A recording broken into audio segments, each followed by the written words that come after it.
عدل و انصاف کی بات آتی ہے. یہ وہ تمام باتیں ہیں جو ہم اپنے پریویس لیکچر میں جن کا حوالہ دے رہے تھے. وہ لیکچر کے اندر ہم نے باتیں کیا کی تھیں؟ یہی باتیں کی تھیں کہ یہ وہ تمام چیزیں تھیں. جیسے قائد اعظم نے کہا تھا کہ اخوت یا عدل و انصاف یہ ہماری تہذیب کا حصہ ہیں, یہ بنیادی باتیں ہیں, اور ہندوؤں کے ساتھ رہتے ہوئے ہم ان باتوں کو پہ عمل نہیں کر پائیں گے. تو یہی وجہ ہے کہ بر صغیر کے مسلمان جو ہیں وہ علیحدہ وطن حاصل کریں. آج ہم سب سے پہلے دیکھیں گے تعارف کے اندر آپ یہ ساری باتیں لکھیں گے کہ جو نظریہ پاکستان ہے اس کی تھوڑی سی ڈیفینیشن لکھ دیجئے گا. اس کے بعد آپ نظریہ پاکستان کے عناصر کے اسی طرح پوائنٹس بنا دیں گے, اور پھر ہم بات کریں گے عقائد پہ. عقائد کیا ہیں؟ سب سے پہلی بات, عقائد عقیدہ کی جمع ہے. ہمارا عقیدہ کیا ہے؟ ہمارا عقیدہ یہ ہے کہ اللہ تعالیٰ اس کائنات کا خالق و مالک ہے, اور ہم اس بات پہ مکمل کامل یقین رکھتے ہیں کہ اللہ تعالیٰ ہی ان اللہ علی کل شیء قدیر ہے, کہ اللہ تعالیٰ ہی ہر چیز پر قادر ہے, وہ خالق و مالک ہے اس کائنات کا. اور ہم اس کے جو بتائے ہوئے احکامات ہیں, جو انبیاء کرام کے ذریعے اللہ تعالیٰ نے ہم تک پہنچائے احکامات, ان پر صدقے دل سے, سچے دل سے جو ہے ہم یقین رکھتے ہیں, عمل کرتے ہیں. عقیدہ کیا اندر کیا بات آتی ہے؟ سب سے پہلا جو عقیدہ ہے وہ عقیدہ توحید ہے. جیسے کہ لاسٹ لیکچر میں میں نے بات کی تھی کہ پاکستان کا مطلب کیا؟ لا الہ الا اللہ. یہ وہ نعرہ تھا جس نے بر صغیر کی جو مسلمانوں کی آواز تھی, ان کا جو مقصد تھا یا ان کی جو ڈیمانڈ تھی, وہ پوری دنیا تک پہنچائی. تو عقائد کے اندر کیا کیا چیزیں شامل ہیں؟ سب سے پہلے توحید شامل ہے. توحید کیا ہے؟ اللہ تعالیٰ کو ایک ماننا, یکتا ماننا. God is one, He is all alone. ٹھیک ہے, no one is his partner, کوئی اس کا پارٹنر نہیں ہے. سورۃ اخلاص آپ سب کو پتہ ہے, آپ سب کو آتی بھی ہوگی. اگر ہم آپ اس کو ایکسپلور کریں تو اس کے اندر عقیدہ توحید کی بڑے اچھے طریقے سے وضاحت کی گئی ہے. پھر بات آتی ہے عقیدہ رسالت کی.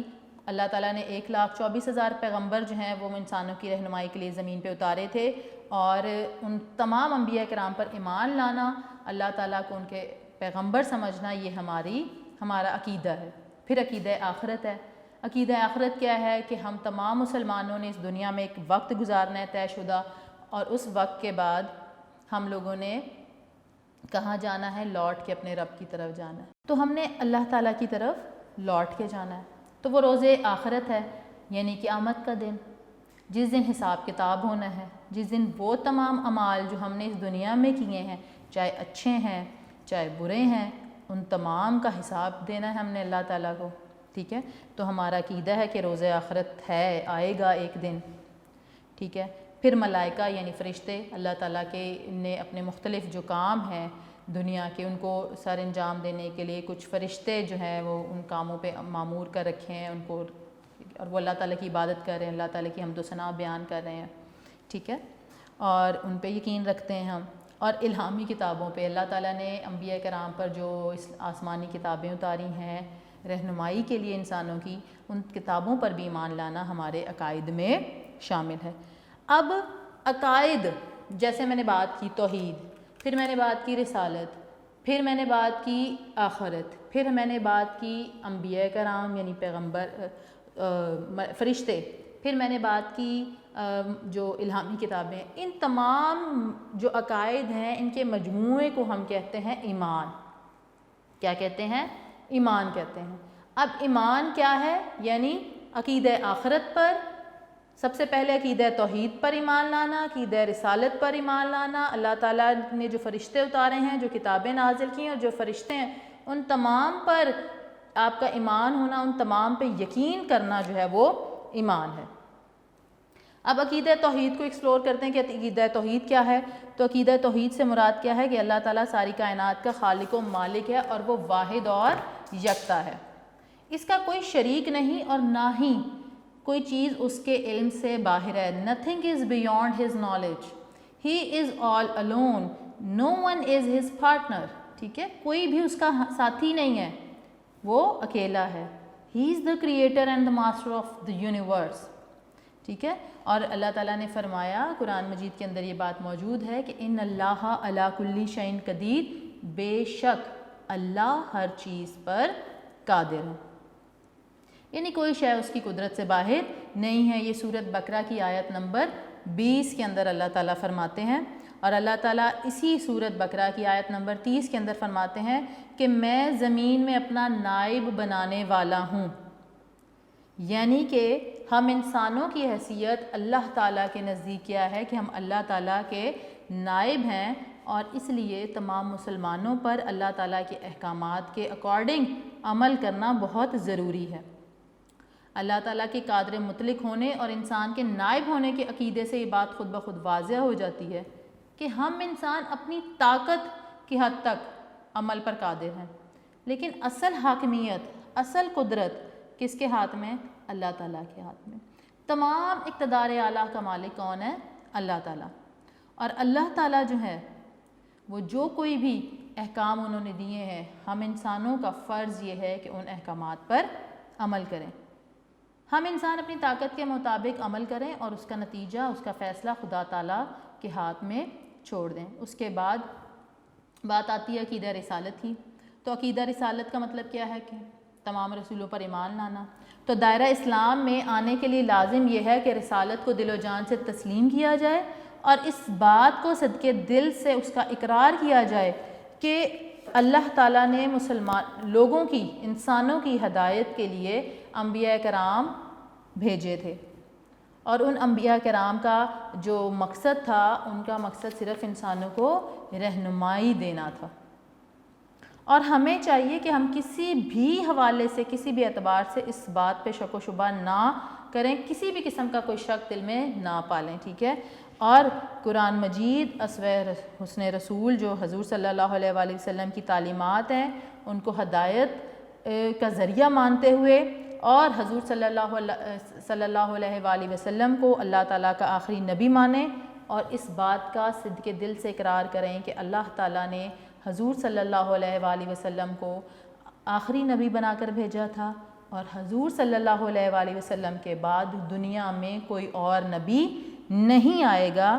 یہ عقیدہ رسالت کا لازمی جزو ہے، اور جو کوئی بھی اس بات سے انکار کرے گا وہ مسلمان نہیں ہے، ٹھیک ہے؟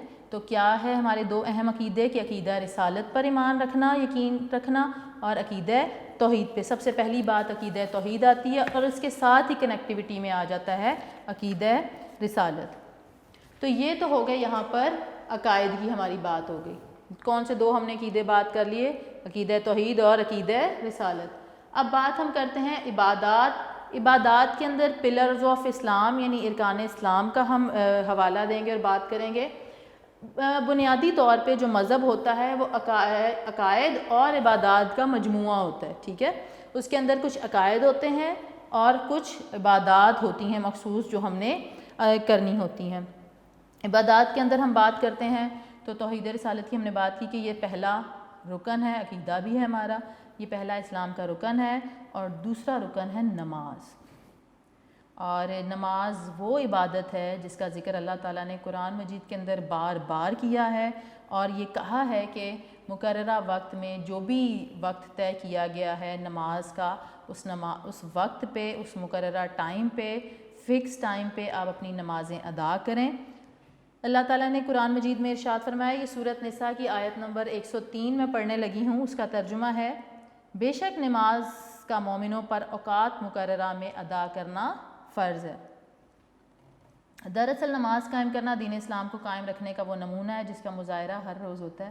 ہم پر، مسلمانوں پر دن میں 5 وقت نماز پڑھنا فرض ہے، اور 5 وقت میں جب ہم اللہ تعالیٰ کے حضور سجدہ ریز ہوتے ہیں اور اللہ تعالیٰ کی پاکی بیان کرتے ہیں، حمد و ثنا بیان کرتے ہیں، تو اللہ تعالیٰ ہم سے بہت خوش ہوتے ہیں کہ میرا بندہ تو میرے آگے جھکا ہوا ہے، میرا بندہ تو میری تعریف کر رہا ہے، میری پاکی بیان کر رہا ہے۔ تو یہ اللہ تعالیٰ کی اطاعت ہے۔ ہم کسی کی اوبیڈینٹ جب ہوتے ہیں تو ہم اس کی بات مانتے ہیں۔ تو اللہ تعالیٰ نے ہمیں کہا ہے کہ نماز ادا کرو، اور قرآن مجید میں بار بار حکم دیا ہے، تو ہمیں اس کا حکم ماننا چاہیے۔ اور پھر ہم بات کرتے ہیں، تیسرا رکن ہمارے پاس زکوٰۃ ہے۔ زکوٰۃ جو ہے وہ مالی عبادت ہے، اور زکوٰۃ ایک ایسی عبادت ہے جس کے اندر دولت جو ہے وہ چند ہاتھوں میں اکٹھی نہیں ہوتی، بلکہ وہ پورے معاشرے میں گردش کرتی رہتی ہے۔ چند ہاتھوں میں اگر دولت اکٹھی ہو جائے گی تو پھر تو وہ لوگ امیر ہوں گے تو غریبوں کا خیال نہیں رکھیں گے۔ تو اسلام نے کیا اصول بنا دیا؟ زکوٰۃ۔ جو امیر لوگ ہیں وہ اپنے مال میں سے ایک فکسڈ نصاب ہے، یعنی کہ آپ اپنے مال کے اندر سے کچھ جو اللہ تعالیٰ نے بتایا ہوا ہے اس میں سے آپ نے 2.5% کی ریشو ہے، آپ سب کو پتہ بھی ہے، 2.5%، تو یہ جو شرح ہے اس کے اکارڈنگ آپ نے زکوٰۃ اپنے مال میں سے دینی ہوتی ہے۔ اور اس کا مقصد یہ ہوتا ہے کہ وہ غریب لوگ جو کہ افورڈ نہیں کر سکتے ہیں بنیادی ضروریات کو پورا کرنا، ان لوگوں کی وہ بنیادی ضروریات آپ کے اس زکوٰۃ کے پیسوں سے پوری ہو جائیں۔ تو اسی لیے کہا گیا کہ زکوٰۃ ایک مالی عبادت ہے، اس سے دولت چند ہاتھوں میں اکٹھی نہیں ہوتی بلکہ گردش میں رہتی ہے اور غریب طبقے تک پہنچ جاتی ہے، اور بالآخر اگر اس عمل کو شفاف طریقے سے کیا جائے تو بالآخر کیا ہوتا ہے کہ غربت جو ہے معاشرے سے وہ ختم ہو جاتی ہے۔ پھر بات آتی ہے ہمارے پاس چوتھا رکن آتا ہے روزہ۔ روزہ جو ہے وہ ایک بدنی عبادت ہے، اور روزہ جو ہے وہ بھی بہت ہی بڑا اظہار ہے ایک طرح کا اللہ تعالیٰ کی اطاعت کا، اور اللہ تعالیٰ کی اور بندے کے درمیان جو ایک قربت ہے، ایک کنیکٹیوٹی ہے، وہ روزے سے ظاہر ہوتی ہے۔ اب آپ سب بچے ماشاءاللہ سے روزہ رکھتے ہیں، 9th کلاس ہے، بڑے ہو گئے ہیں، روزہ رکھنا چاہیے، آپ سب پہ فرض بھی ہے۔ تو جب آپ روزہ رکھتے ہیں تو کبھی بھی ہمارے دل میں یہ خیال نہیں آتا کہ ہم کمرے میں اکیلے جا کے بیٹھ جائیں اور چپکے سے کچھ کھا پی لیں، ہمیں بھوک لگ رہی ہے، نہیں، کیونکہ ہمیں یہ اچھی طرح پتہ ہوتا ہے، اس بات کا بہت اچھے سے اندازہ ہوتا ہے کہ اللہ تعالیٰ ہر جگہ موجود ہیں، اور یہ چونکہ میرا اور میرے اللہ کا معاملہ ہے، اس لیے اس کے اندر کوئی بے ایمانی نہیں کر سکتا میں، اور مجھے اللہ تعالیٰ دیکھ رہے ہیں۔ تو ہم کیا کرتے ہیں؟ اپنی بھوک پیاس کو برداشت کرتے ہیں، صرف کس لیے؟ جسٹ ٹو پلیز اللہ تعالیٰ کے اچھے بندے بننے کا ثبوت دیتے ہیں، ہونے کا ثبوت دیتے ہیں کہ ہم اللہ کے اچھے بندے ہیں، کیونکہ ہم اس کا کہنا مان رہے ہیں، ٹھیک ہے؟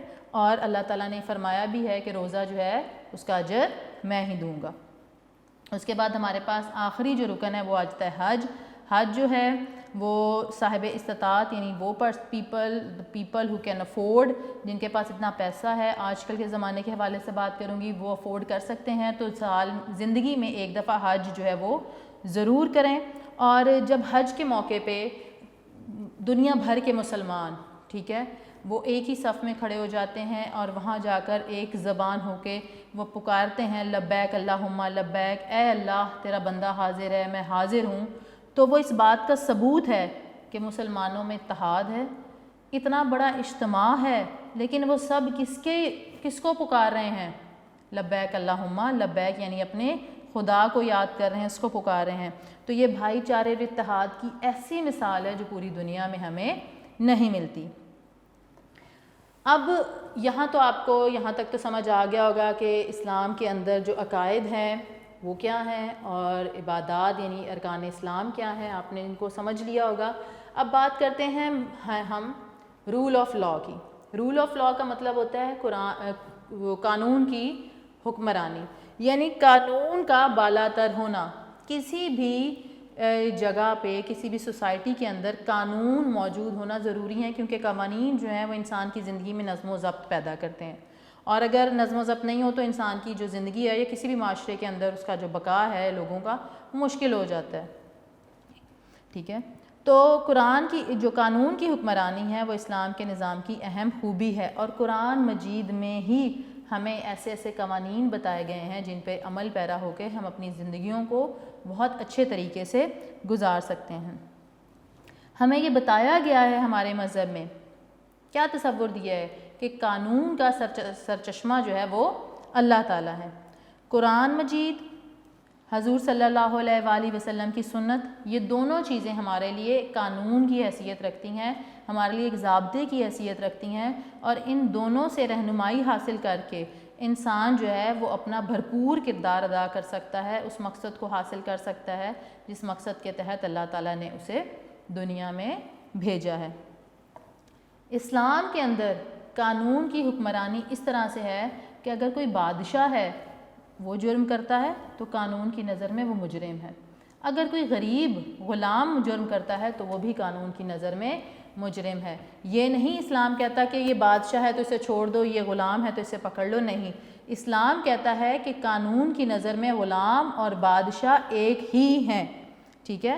اور کیونکہ اسلام کے اندر، جیسے کہ ہم نے اپنے لاسٹ لیکچر میں بات کی تھی کہ جمہوریت نظریہ پاکستان کا حصہ ہے، روح ہے، تو اسلام ہے نظریہ پاکستان، تو اسلام جو ہے، اسلام کے نظام کے اندر ہمیں جمہوریت جو ہے وہ اس کی پروموشن، اس کی روح نظر آتی ہے، اور حکمرانوں کے درمیان جو باہم مشاورت ہے، آپس میں ایک دوسرے کے ساتھ مشورہ کر کے جو فیصلے کیے جاتے ہیں ان کی پابندی کرنا جو ہے وہ بہت ہی زیادہ ضروری ہے، اور یہ ہمارے مذہب کے اندر یہ چیزیں صدیوں سے پریکٹس کی جا رہی ہیں۔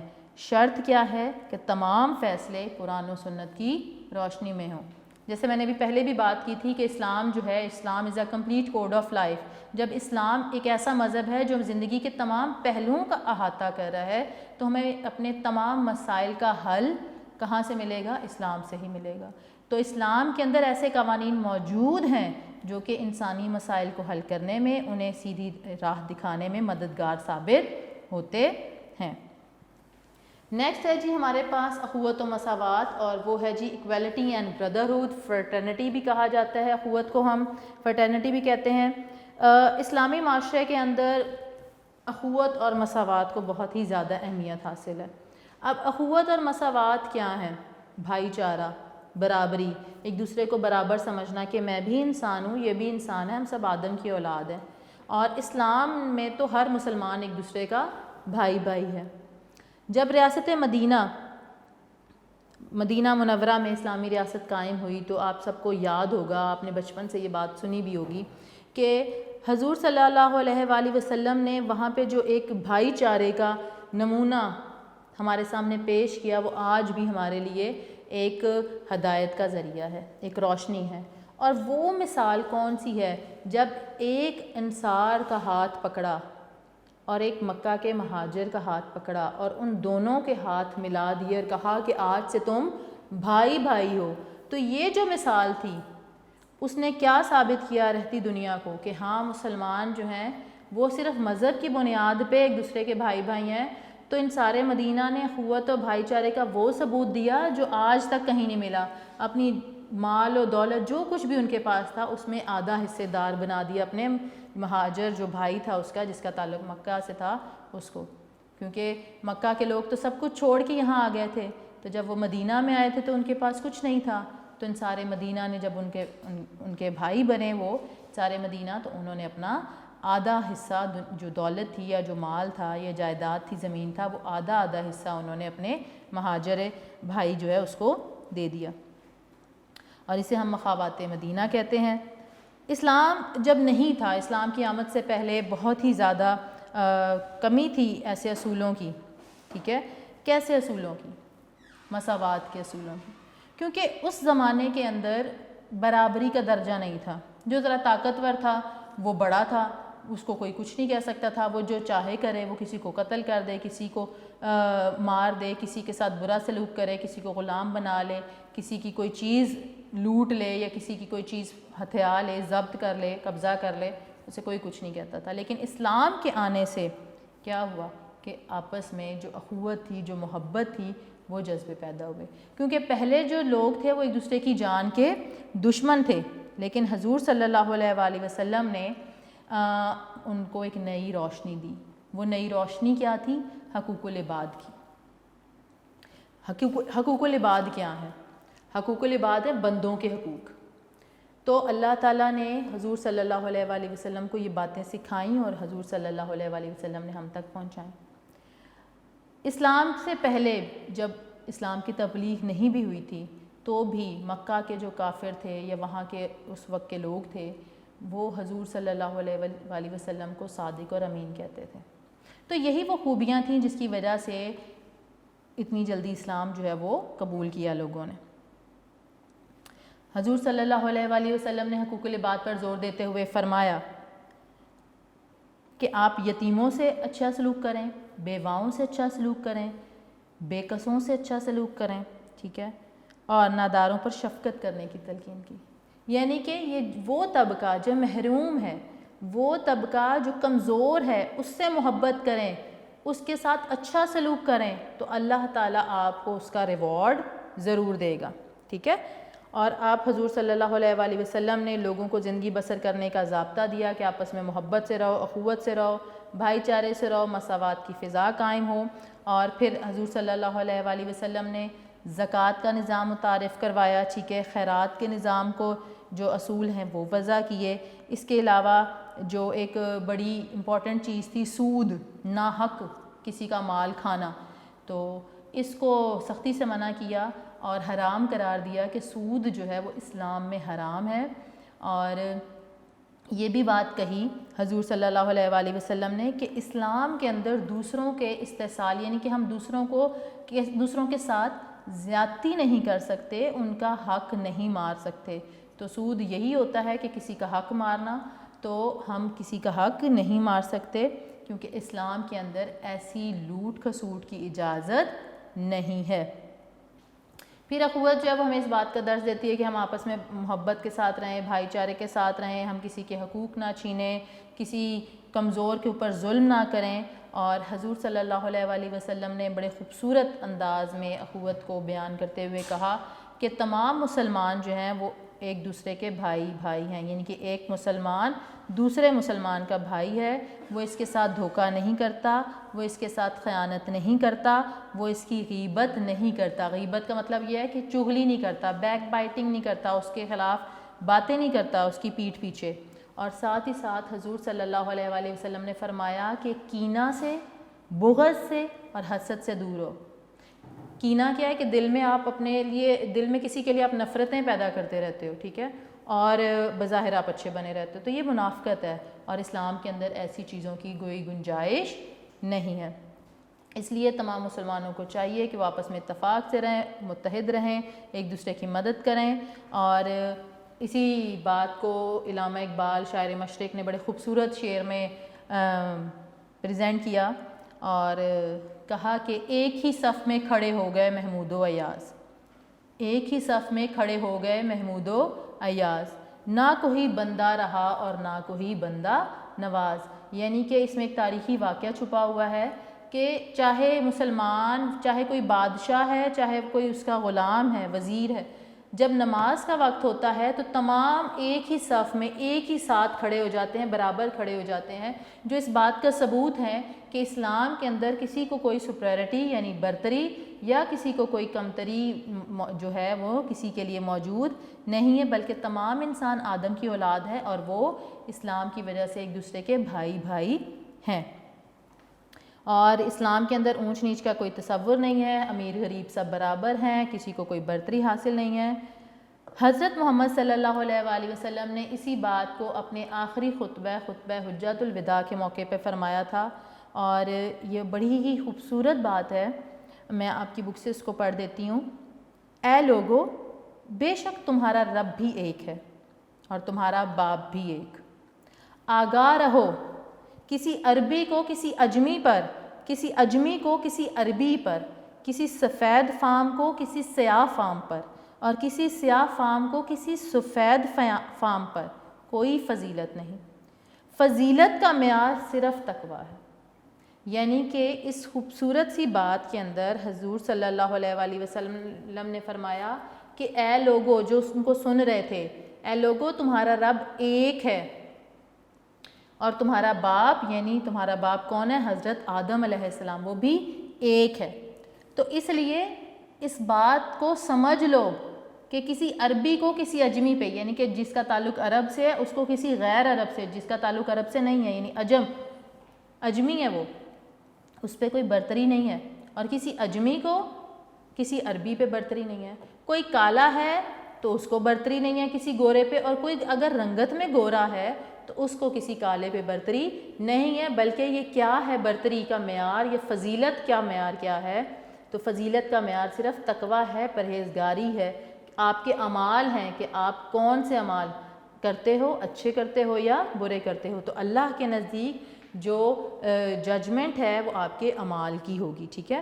اور اسلام تو نام ہی مساوات کا ہے، اللہ تعالیٰ کے نزدیک کوئی شخص برتر نہیں ہے، اور اگر کوئی بڑا ہے تو وہ اچھے اعمال کی وجہ سے اللہ تعالیٰ کی نظر میں پسندیدہ ہو سکتا ہے، اور اگر کوئی برا ہے تو وہ اللہ تعالیٰ کے نزدیک صرف اسی وجہ سے برا ہو سکتا ہے کہ اس کے اعمال برے ہیں۔ اور اگر آپ مسجد کے اندر دیکھیں تو جب مسجد کے اندر مرد حضرات نماز ادا کرنے جاتے ہیں تو وہ ایک امام کے پیچھے نماز پڑھتے ہیں، نماز ادا کرتے ہیں، اور اس بات کا ثبوت ہے کہ اللہ کے حضور کسی کو کوئی برتری حاصل نہیں ہے۔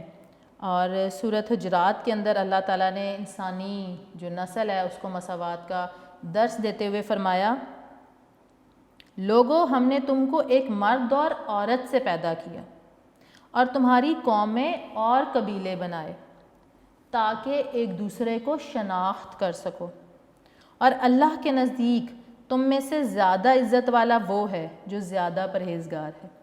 یعنی حضور صلی اللہ علیہ وآلہ وسلم نے بھی وہی بات کی حجۃ الوداع کے موقع پہ کہ عربی عجمی کی کو فضیلت نہیں ہے، فضیلت کا معیار صرف تقوی ہے، اور یہاں قرآن مجید کے اندر بھی اللہ تعالیٰ نے فرمایا کہ عزت والا کون ہے؟ جو تقوی اور پرہیزگاری کا حامل ہے۔ لاسٹ پہ جی ہمارے پاس اب آتا ہے عدل و انصاف، یعنی جسٹس اینڈ ایکویٹی، اس پہ بات کریں گے۔ یہ وہ تمام اقدار ہیں، یہ وہ تمام عناصر ہیں جو کہ نظریہ پاکستان کی بنیاد ہیں، کیونکہ ہم نے یہ کہا کہ نظریہ پاکستان نظریہ اسلام ہے، تو نظریہ پاکستان اگر نظریہ اسلام ہے تو اسلام جو ہے وہ ان تمام عناصر پر مشتمل ہے، جس کے اندر عقائد، عبادات، قانون کی حکمرانی، اخوت و مساوات اور عدل و انصاف شامل ہیں۔ آخر میں ہم بات کریں گے عدل و انصاف کی۔ انصاف پسند ہے اسلام، کیسے؟ اسلام کہتا ہے کہ عدل و انصاف کا تقاضا یہ ہے کہ ہر شہری کو معاشرے کے اندر اس کا حق مل سکے، اور انصاف اگر موجود ہوگا کسی معاشرے کے اندر تو بہت ساری ایسی خرابیاں، ایسی برائیاں جو ہیں وہ اس معاشرے سے ایلیمینیٹ ہو جاتی ہیں، یعنی ختم ہو جاتی ہیں، ڈس اپیئر ہو جاتی ہیں۔ کیسے؟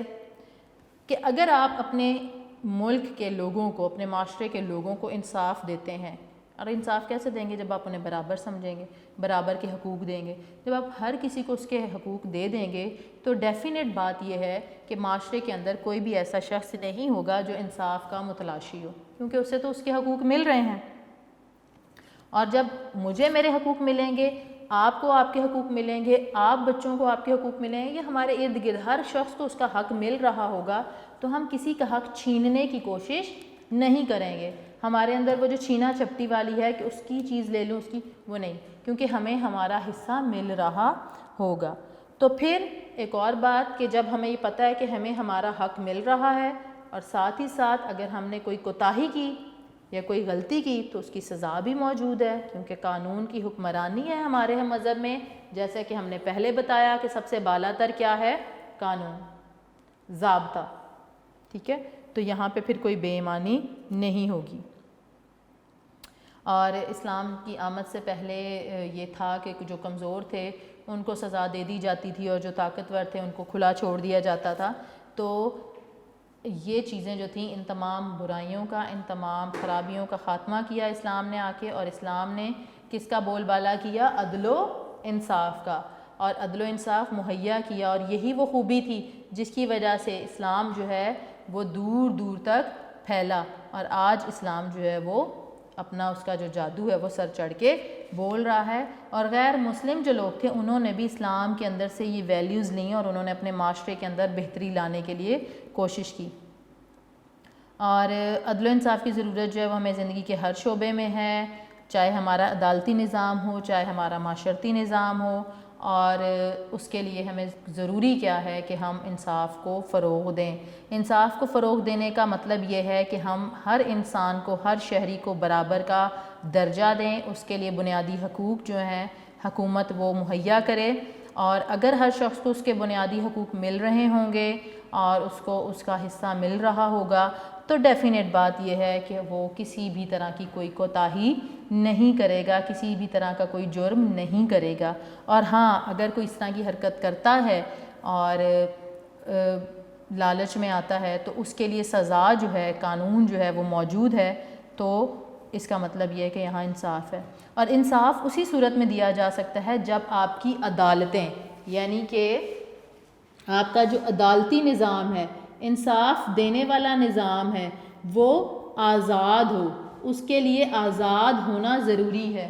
یعنی کہ عدالتوں میں جو جج ہیں جنہوں نے انصاف دینا ہے، جو منصف ہے جس نے انصاف کرنا ہے، وہ آزاد ہو، وہ بے خوف ہو، اسے کسی چیز کا کوئی لالچ نہ ہو، کوئی غرض نہ ہو، روپے پیسے کا لالچ نہ ہو، کسی کا خوف نہ ہو، تو وہ انصاف جو ہے وہ آپ کو دے سکتا ہے. اور عدالتوں کو آزاد رکھنا, آزاد کرنا, ان کو اس قابل بنانا, ان کو اتنی انڈیپینڈنس دینا کہ وہ اچھے طریقے سے انصاف کے تقاضوں کو پورا کرتے ہوئے فیصلے کر سکیں اور لوگوں کو ان کے حق دے سکیں. تو یہ چیزیں جو ہیں یہ ہونا بہت ضروری ہے. یعنی کہ آپ اگر ایک معاشرے کے اندر انصاف لانا چاہتے ہیں تو آپ کو کیا کرنا ہوگا, اپنے عدالتی نظام کو آزاد کرنا ہوگا. جو عدلیہ کی آزادی ہے وہ بہت ضروری ہے. ججوں کا بے خوف ہو کے کسی لالچ یا دباؤ میں آ کے فیصلہ کرنا بہت ہی زیادہ ضروری ہے. اور اگر ہم بات کریں تو حضور صلی اللہ علیہ وآلہ وسلم کا فرمان ہے کہ جو قومیں عدل و انصاف کو ترک کر دیتی ہیں تباہی اور بربادی اس کا مقدر بن جاتی ہے. کیونکہ مظلوم آ جاتے ہیں نا, آپ جو ظالم ہے اس کو سزا نہیں دے رہے اور مظلوم جو ہے اس کی آہ بھی لگ جاتی ہے. ٹھیک ہے, اور مظلوم کی جو آہ ہے وہ عرش سے جاتی ہے اور عرش تک جاتی ہے اور عرش تک کو ہلا دیتی ہے, اور پھر اللہ تعالیٰ کے غضب سے ہمیں کوئی نہیں بچا سکتا. تو اس لیے انصاف کے تقاضوں کو پورا کرتے ہوئے فیصلے کرنا یہ عدالتی نظام کے اندر بہت ہی زیادہ امپورٹنٹ بات ہے. حضور صلی اللہ علیہ وآلہ وسلم نے عدل و انصاف کے حوالے سے بہت ہی ایسی مثالیں پیش کی ہیں, ہم تک پہنچائی ہیں, جو کہ آج بھی ہمارے لیے روشنی ہیں. ایک دفعہ قبیلہ تھا بنو مخزوم, ان کی عورت نے ایک چوری کی تھی. تو اس عورت نے چوری کی تو آپ کو پتہ ہے کہ اسلام کے اندر چوری کی سزا جو ہے وہ ہاتھ کاٹ دینا ہے. اور اس کا مقصد کیا ہے کہ اگر آپ ہاتھ کاٹ دیں گے تو دوسری دفعہ وہ شخص چوری کی طرف نہیں جائے گا, کیونکہ اسے یہ ڈر ہوگا کہ اگر میں نے اب کی بار چوری کی تو میرا دوسرا ہاتھ بھی جو ہے اسے کاٹ دیا جائے گا, سزا ہے. تو اور اس بات کو دیکھ کے بہت سارے ایسے لوگ جو چوری کرنے کا ارادہ اگر رکھتے بھی ہوں گے تو وہ کسی اور کے انجام کو دیکھ کر عبرت پکڑیں گے اور وہ ایسا جرم نہیں کریں گے, تو معاشرے سے آٹومیٹیکلی چوری جیسی برائی جو ہے وہ ختم ہو جائے گی. تو اس عورت نے چوری کی تھی اس قبیلے کی, قبیلہ ذرا تھوڑا طاقتور تھا, پیسے والا تھا. تو کسی نے نا آ کے حضور صلی اللہ علیہ وآلہ وسلم سے سفارش کی کہ جی یہ جو خاتون ہیں ان کا تعلق فلاں قبیلے سے ہے, تو ان کی سزا میں رعایت برتی جائے. تو حضور صلی اللہ علیہ وآلہ وسلم نے فرمایا کہ تم سے پہلے قومیں اسی لیے تباہ ہوئیں کہ ان میں جب کوئی بڑا جرم کرتا تو اسے سزا نہیں دی جاتی, اور اگر کوئی چھوٹا جرم کیا کرتا تو اس پہ حد لاگو کر دی جاتی. یعنی کہ کوئی بڑا جرم کرتا تو سزا نہیں دی جاتی تھی, اور چھوٹا کرتا تھا تو اسے سزا دے دیتے تھے. خدا کی قسم اگر فاطمہ بنت محمد صلی اللہ علیہ وآلہ وسلم بھی چوری کرتی تو میں اس کا بھی ہاتھ کاٹ دیتا. یہ بہت ہی تاریخی جملہ ہے, بہت ہی اہمیت کا حامل, کہ حضور صلی اللہ علیہ وآلہ وسلم نے کہا کہ اگر خدا کی قسم اٹھاتے ہوئے کہا کہ اگر میری بیٹی بھی یہ چوری کرتی تو اس کی سزا بھی ہاتھ کاٹنا ہی ہوتی. تو اس سے ہمیں ثابت ہوتا ہے کہ اسلام کے اندر عدل و انصاف جو ہے اس کی کتنی اہمیت ہے اور اس پر کتنا ہی زیادہ زور دیا گیا ہے تاکہ معاشرے کے اندر امن قائم رہے.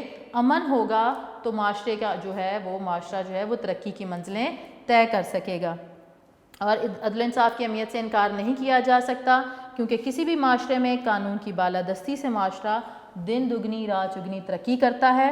اور یہی وہ بنیادی عناصر ہیں جن کو ہولڈ کر کے, جن کو تھام کے ایک اسلامی معاشرہ جو ہے وہ بہتر طریقے سے اپنی انفرادی اور اجتماعی زندگیوں کو گزار سکتا ہے. یہاں پہ بیٹا آپ کا لیکچر کا آج اختتام ہوتا ہے. میں امید کرتی ہوں کہ آپ کو آج کا لیکچر بہت اچھے سے سمجھ آیا ہوگا. اس لیکچر میں جو چیزیں ہیں اس کے حوالے سے تھوڑا بتا دوں آپ کو کہ یہ ایک لانگ کوسچن ہے جو کہ ہم نے سولو کیا ہے, آج پڑھا ہے, اور یہ آپ کے بک کا جو پیج نمبر ہے 7 پیج نمبر ہے اس کے اوپر ہے 7 سے 10 تک, اس کو ہم نے پڑھا ہے. آپ کو میں نے لیکچر نمبر 2 کے اندر اسائنمنٹ دی تھی کہ آپ نے کچھ شارٹ کوسچنز یاد کرنے ہیں اور کچھ MCQs یاد کرنے ہیں, اور ایک لانگ کوسچن تھا اس کے حوالے سے بات کی تھی کہ وہ یاد کرنا ہے. بیٹا اب آپ نے اپنے نوٹس کھولنے ہیں, یونیک نوٹس, اور یونیک نوٹس کے اندر اس ٹاپک سے جو آج تک کے لیکچرز میں یعنی کہ لیکچر نمبر 1, 2, 3 اور 4 میں جو کچھ ہم نے پڑھ لیا ہے اس سے ریلیونٹ جتنے شارٹ اور MCQs ہیں آپ نے ان سب کو یاد کرنا ہے. ابھی میں آپ کو بتا دوں کہ جی شارٹ کوسچن نمبر 12 سے لے کر 30 تک یہاں پہ میں لکھ رہی ہوں, آپ اس کو نوٹ کر لیجئے کہ آپ نے کیا کرنا ہے, آپ کا ہوم ٹاسک کیا ہے. اور شارٹ کوسچن نمبر ہے آپ کا جی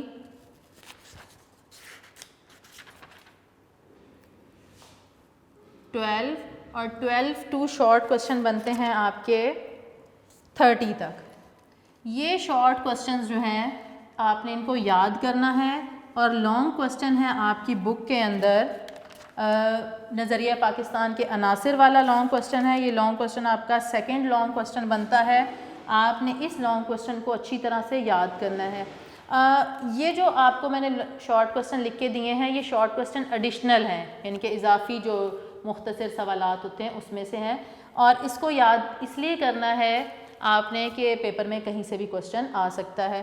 اگر آپ لانگ کوسچن کو اچھی طریقے سے یاد کر لیتے ہیں تو it would be easy for you people to understand to learn these short questions, کیونکہ یہ شارٹ کوسچن اسی کانٹینٹ میں سے نکال کر بنائے گئے ہیں. اس کے بعد آپ کو میں MCQs بتا دیتی ہوں. تو MCQs جو ہیں وہ آپ کے نوٹس میں سے موجود ہیں 40. یہ جی MCQs نمبر ہے آپ کے MCQ نمبر 40, اور 40 سے یہ ہے جی 61 تک, 40 to 61. تو یہ بیٹا آپ لوگوں کا ہوم ٹاسک ہے, آپ لوگوں نے اس کو یاد کرنا ہے, اور اس کے لیے آپ کا پاس کافی ٹائم ہوتا ہے. آپ اس کو تھوڑا تھوڑا کر کے یاد کر سکتے ہیں. اگر آپ نے لانگ کوسچن اچھے طریقے سے یاد کر لیا تو آپ کے لیے MCQs اور شارٹ کوسچن یاد کرنا مشکل نہیں ہوگا. آپ کو نوٹس دکھا دوں, یہ ہیں آپ کے یونیک نوٹس, ان میں سے آپ کام یاد کریں گے اپنا. اور انگلش ورژن آپ کے لیے بس یہی ہے کہ آپ سب دعا مل کے کریں کہ آپ کی بک جو ہے وہ جلدی سے مارکیٹ میں آ جائے, انگلش ورژن اور اردو ورژن دونوں کے لیے. ابھی صرف آپ اس لیکچر سے اپنا کانسیپٹ کلیئر کر سکتے ہیں. آئی ڈو ہوپ کہ آپ کو سمجھ آئی ہوگی, اور میں دعا کرتی ہوں کہ آپ کی بکس جلدی جلدی مارکیٹ میں آ جائیں. اور اس سے بڑی امپورٹنٹ دعا یہ ہے کہ اللہ تعالیٰ ہمیں اس وبا سے جلدی نجات دے, اور ہم اپنی روزمرہ کی جو زندگی ہے اس میں دوبارہ سے آ سکیں, ہمارے اسکول جو ہیں وہ دوبارہ کھلیں, اور ہم اچھے طریقے سے دوبارہ سے اپنی تعلیم کا سرا جہاں سے ٹوٹا تھا وہیں سے جاری کر سکیں. آخر میں آپ سب کے لیے دعا کہ آپ سب اپنے گھروں میں رہیں, محفوظ رہیں, اپنے اساتذہ کو اپنی دعاؤں میں یاد رکھیں, اپنے والدین کا خیال رکھیں, ان کی خدمت کریں, اور ان کے لیے بھی دعا کریں, کیونکہ آپ کی دعائیں جو ہیں وہ ان کے حق میں بہت ہی جلدی قبول ہوں گی. اپنی ٹیچر مس نائلہ کو اجازت دیجیے. اللہ حافظ.